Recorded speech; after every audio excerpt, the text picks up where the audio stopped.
Hello everyone. Today we are going to discuss the solution of first internal test. We are starting from section A, that is statistical characterization of feedback data. The first question is, give three more commonly used statistical measures for characterizing dispersion in student feedback. Discuss how these measures can be computed efficiently in large student databases. There are three additional commonly used statistical measures of depression that work well for characterizing variability in student feedback datasets, such as teaching quality scores, lab ratings, or collaboration effectiveness metrics. First is interquartile range IQR, the spread of middle 50% of data question useful when feedback data are skewed. Efficient computation in large data set is first. Many large-scale DBMS provide built-in percentile function like bquery. Second, approximated percentiles are extremely efficient and suitable for millions of rows. Third, the database can compute percentile with a single pass over distributed partitions. Second is mean absolute deviation MAD, the average distance of each score from the mean less sensitive to outliers than standard deviation and easier to interpret. For use data sets, use SQL window functions to avoid rescanning data repeatedly.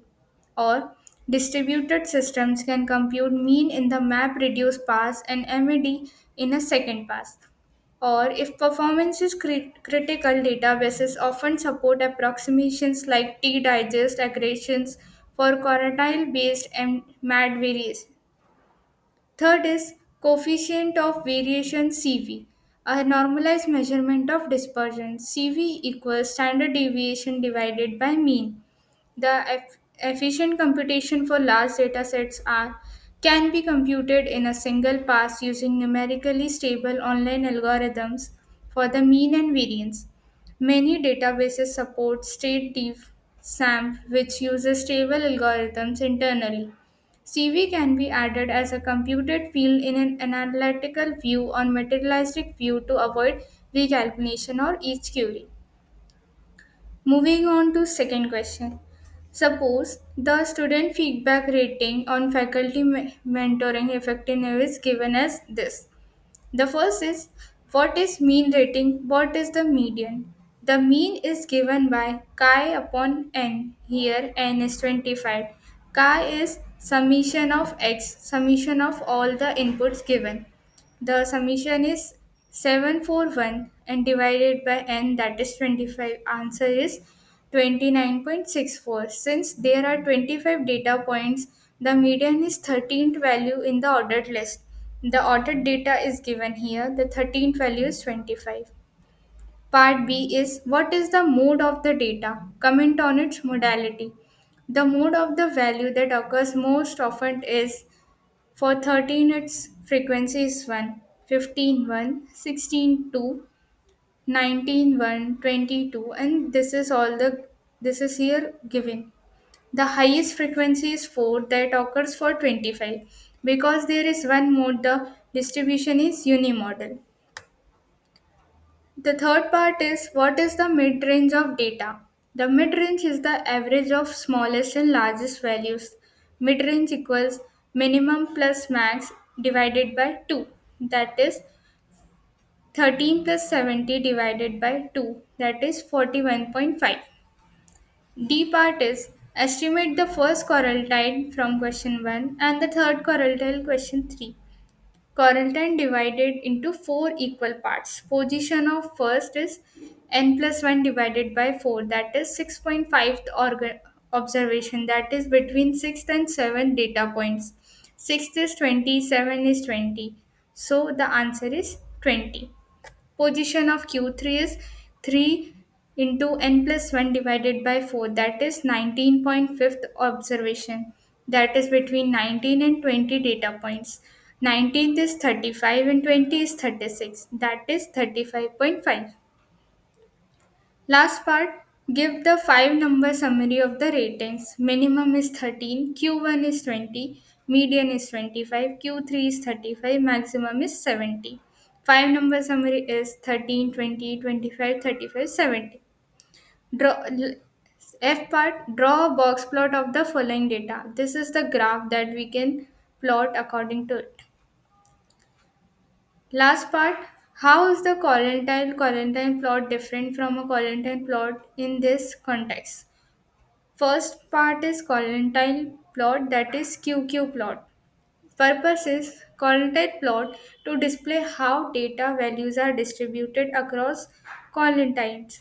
QQ plot is to compare the quantiles of the data set with another data set or a theoretical distribution. In y-axis, quantile plot is cumulative probability. QQ plot is theoretical quantities. X is observed data values, and here it is observed data quantiles. Here, interpretation shows shape, sequences, and spread of one data sets. Here, tests if data follow a reference distribution. Student lab infrastructure satisfaction scores are grouped into intervals with the following distribution. The frequencies are given as 200, 500, 1200, 1500, 700, 100, that is 420, 4200 students. Median position is n by 2, that is 2100. Commutative frequencies are given as below. The median class is 21 to 50, where L is lower boundary of median class, CF previous is 1500, F is 1500, that is frequency of middle class, H is 50 minus 21, that is 29, this is a class width. According to the formula, the median is 24.87.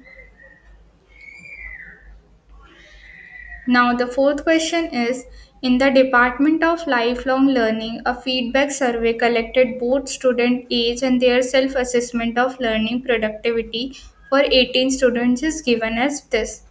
First part is calculate the median, mean, and standard deviation of age and productivity. The given data is this, where according to the data, mean equals 41.63, median equals 45.5, standard deviation is 11.22. This is for age and years. And for productivity, mean is 81.33, median is 80.0, standard deviation is 7.81.